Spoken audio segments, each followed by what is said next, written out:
এবং জানাজার নামাজ পড়াইবেন ওনার আব্বা হযরত মাওলানা শেখ জমির আহমদ আনসারী সাহেব।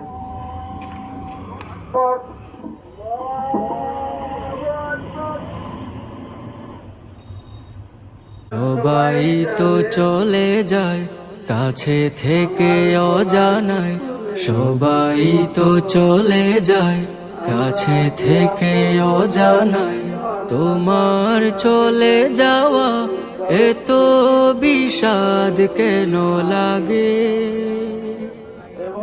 হাজার লাশের ভিড় তোমার দেহটা কেন এত মায়া মায়া লাগে? তুমি ছিলে প্রিয়জন, তুমি আপনজন, তোমায় হারিয়ে লাগে বড় একা। সাকাল্লাহু সারাকা وجعل الجنة مسواك। সংক্ষিপ্ত অনুভূতি পেশ করবেন পরিবারের পক্ষ থেকে আজকের যে মওতাতান ভাই জনাব ডক্টর আসাদ আহমদ সাহেব। بسم الله الرحمن الرحيم كل باك فاسمعك وكل ماء فاسمعه كل مسكور استثنى ليس غير الله يبقى كل من عليك فات ويبقى وجه ربك। আল্লাহ রাব্বুল আলামিন ওনাকে দিয়ে অনেক দিনের খেদমত করাইছেন। বিশেষ করে ওনার আব্বার যে প্রতিষ্ঠিত মাদ্রাসা আমার জানা মতে সিংহবাগ ওনারই অবদান। এবং জানাজার নামাজ পড়াইবেন ওনার আব্বা হযরত মাওলানা শেখ জমির আহমদ আনসারী সাহেব। জানাজার আগে উনি ওনার অনুভূতি আপনাদের সামনে পেশ করবেন। نحمده ونصلي على رسوله الكريم أما بعد فأعوذ بالله من الشيطان الرجيم بسم الله الرحمن الرحيم إذا جاء أجلهم لا يستأخرون ساعة ولا يستقدمون।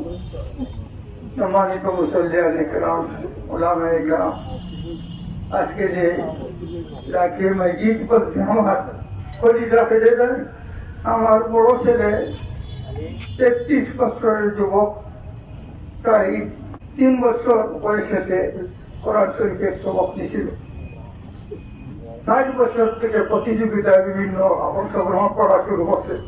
আমার খুব মনে আছে 60 বছরের সময় সে 60 ফারা ইয়াদ করিয়া সুরে জারিয়াত পরীক্ষা দিয়ে 1 নম্বর অর্জন করছিল। আলহামদুলিল্লাহ বিভিন্ন ভাবে সবার সাথে চলছে। তাকওয়ার উপরে তার জীবন যাপন করা ছিল সবথেকে প্রধান হবে। জীবনে তাকওয়া ছাড়া কোনো কাজ আসিল না। আমাকে হার বানাইছে অনেক টাকা।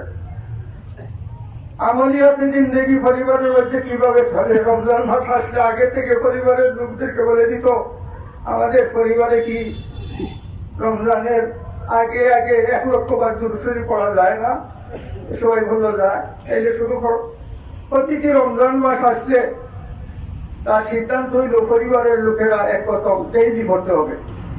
সবাই আলহামদুলিল্লাহ আমার 5 ছেলের মধ্যে ওর বড় ছেলে সবাই হাফিজে কোরআন, অন্যেও আল্লাহ এই কোরআনের হাফিজ হয়েছে। তো তার গুণ হইল কোরআনের খেদমত করা, আল্লাহর সন্তুষ্টি অর্জন করা, আর মা বাপকে খুশি রাখা। আমার ছেলের জীবনে লক্ষ লক্ষ টাকা বুঝে বসে হাতে হাতে আছে।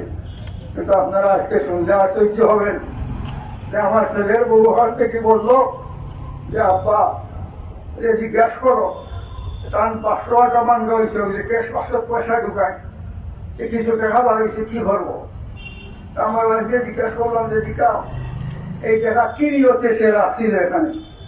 তো আমার জানাইল মায়ের হইল যে এগুলো রাখুন মেয়েদের সোনা কিনে দেওয়ার লাগে। ঠিক আছে, কত? 750 টাকা হয়েছে। এই তার জীবনে চাইলে আমি যে ঘর বানাইয়া বিল্ডিং বানাইছি তার 3টা বানাইতে পারত, কিন্তু তার অ্যাকাউন্টে 1 টাকা নেই। দেশে আসলে বাপের আমার সবচেয়ে এরকম যে বাবার পকেট থেকে টাকা এরা করতে, কার কোনো ব্যক্তিগত কোনো অ্যাকাউন্ট নেই। আমরা মনে মনে অনেকটা ধারণা করতাম এখানে কি অনেক বাবার ইয়া দিয়েছে লাস্ট টাইলে 4টা সন্তান দুনিয়াতে রাখিয়ে গেছে। এই সন্তানের জন্য আলাদা কিছু করেন। আজ থেকে অসুস্থ অবস্থায় দেশের থেকে আসলে বাবার করে যাওয়া, বাবার অনুমতি ছাড়া কোনো পয়সা খরচ করা নাই। লাস্ট একটা গাড়ি কিনিয়া তার যা পুঁজি আসছিল সব পয়সা দিয়ে দিল, আব্বুটির জন্য হারিয়া। আমি শেষে বলছিলাম সে দিল্লিতে, আমি যখন বুঝতাম পারছি আমার ছেলে বেশি থাকতো এটা না জানে বললো, বাবা রে তুমি যে আমার এই হাতিয়া দিলা, তোমারে আমি কি দিতাম, আমার বাকি জীবনটা তোমার হাতিয়া দিলাম। অতি উত্তরে মাতিয়া দিছে, আব্বা একটা কোনো সময় টাকা দিয়ে দিছে, আপনি এই টাকার দরকার আপনাদের, আপনি দৃঢ়তার সাথে মক্তকে দিনের কাম করতে হতে পারবা। তারা স্কুল থাকতে বাচ্চা একটা বাচ্চার বয়সী মাত্র 1 মাস, কিন্তু কিছু করিয়া গেছে, একটা পয়সাও একটা অ্যাকাউন্ট এবার দূর করে খুলে দিয়েছিলাম, একটা অ্যাকাউন্ট তুমি খুলো, টাকা পয়সা লাগবে। আমি আশা থেকে জিজ্ঞাসা করলাম, নবীনই কিন্তু বউরে দিছে না দিছে বাইরে, যে জিজ্ঞাসা করলো কত রাখছে, 27,000 টাকা, এটাও রাখছে আরেকজনকে ঘর বানিয়ে দেওয়ার জন্য।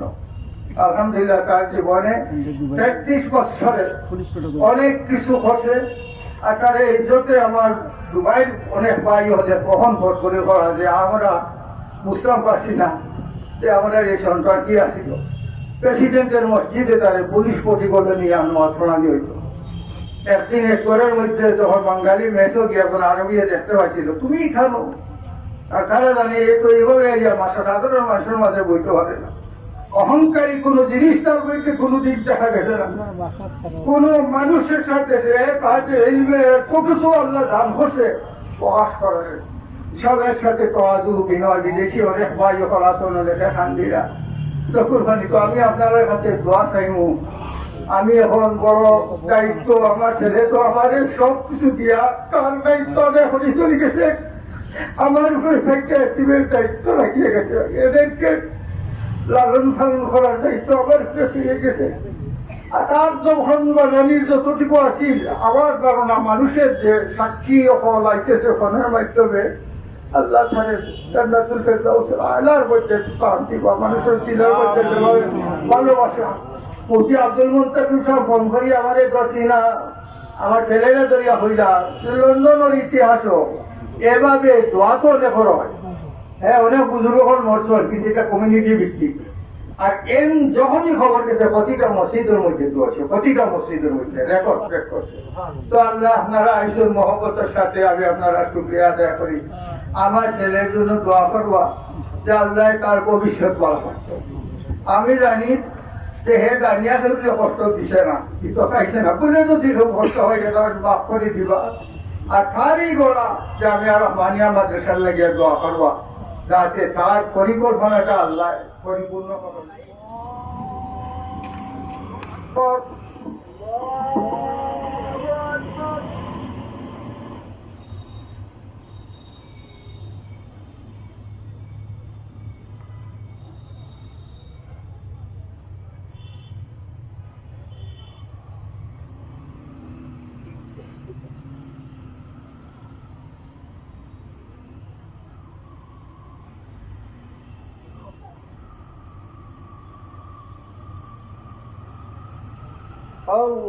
আল্লাহু আকবার, আল্লাহু আকবার।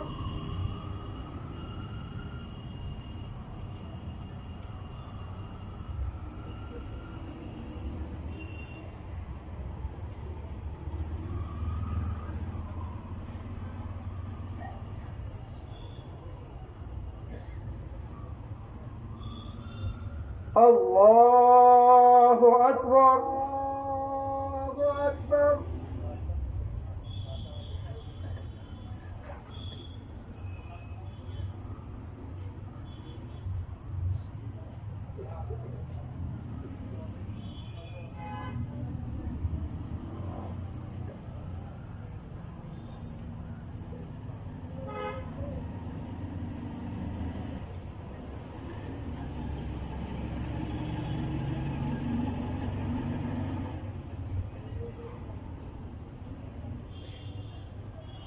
আল্লাহু আকবার, আল্লাহু আকবার। আসসালামু আলাইকুম ওয়া রাহমাতুল্লাহ।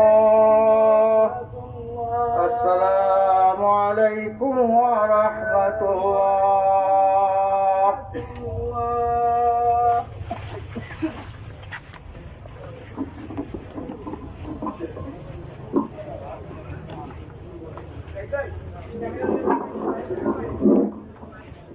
সম্মানিত উপস্থিতি, ওনার দাফন ওনার আব্বার প্রতিষ্ঠিত মাদ্রাসা জামিয়া রহমানিয়া মাদ্রাসার পাশে দাফন হবে। এখানে দাফনের পরে জিয়ারত হবে। আপনারা যারা শরীক হওয়ার চেষ্টা করবেন মাদ্রাসায় চলে যান। মাদ্রাসা প্রাঙ্গণে দাফন হবে, মাদ্রাসা প্রাঙ্গণে দাফন হবে।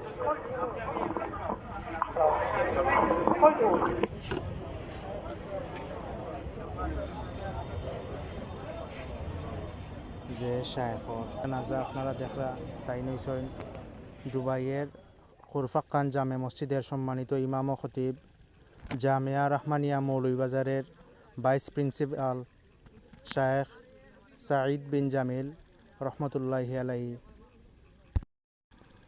সিলেটি অনলাইন চ্যানেলের সম্মানিত চেয়ারম্যান আমিনুর চৌধুরী ভাই প্রায় সময় কইন যে এমন জীবন তুমি করিবে গঠন যাতে করিয়া মরার সময় পড়তে পারেন লা ইলাহা ইল্লাল্লাহ মুহাম্মাদুর রাসূলুল্লাহ।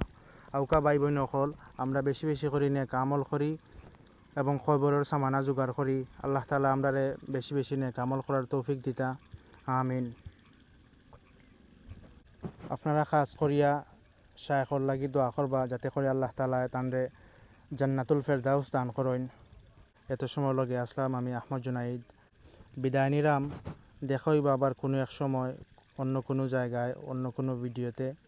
বালা থাকবা অকল। আসসালামু আলাইকুম ওয়া রাহমাতুল্লাহ।